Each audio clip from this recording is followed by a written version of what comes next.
নমস্কার বন্ধুরা, আজ তোমাদেরকে বলবো যে মিক্সার মেশিনে পেস্ট করা খাবার বাচ্চাদেরকে দেওয়া একদমই উচিত নয়। কেন? আমার বাচ্চার বয়স বর্তমানে প্রায় 2 বছর হতে চলেছে, আরেকজনের 5 বছর। তো সেই অভিজ্ঞতা থেকেই আমি তোমাদেরকে বলছি যে মিক্সার মেশিনে কেন তোমরা বাচ্চাকে পেস্ট করে খাবার দেবে না।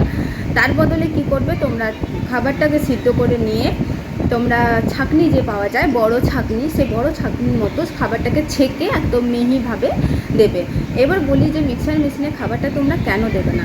তোমরা যখন বাচ্চাকে মিক্সার মেশিনে পেস্ট করে খাবারটা দেবে, সেটা একদম স্মুথ হয়ে যায়, ফলে বাচ্চা খেয়ে নেয় তাড়াতাড়ি। কিন্তু যখন বাচ্চা বড় হতে শুরু করে, তখন কিন্তু তার সেই খাবার অভ্যাসটা রয়ে যায়।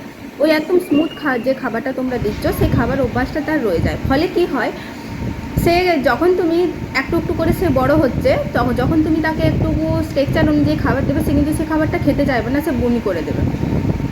সুতরাং সেই খাবারটা দেওয়া একদমই উচিত নয় মিক্সার মেশিনে। তারপর আমরা যখন মিক্সার মেশিনে খাবারটা পেস্ট করি, তখন কিন্তু সেই খাবারটা মানে এরকম নর্মাল খাবারের থেকে অন্যরকম একটা হয়ে যায়, গরম হয়ে যায় খাবারটা। আমার মনে হয় সেটার জন্য দেওয়া উচিত নয়। আরেকটা হচ্ছে, আমরা যখন খাবার দেবো বাচ্চাকে, তখন কিন্তু বাচ্চা সেই খাবারটা যদি এরকম করে চিবিয়ে চিবিয়ে খায়, তাহলে তার চোয়ালের একটা আকৃতি তৈরি হয়। তুমি খাবারটা দেবে, খাবারটা সঙ্গে সঙ্গে সে গিলে খেয়ে নেবে, সেটা তার অভ্যাসটা রয়ে গেলে সেটা ভবিষ্যতে তোমার বাচ্চার খাওয়াতে তোমারই অসুবিধা হবে।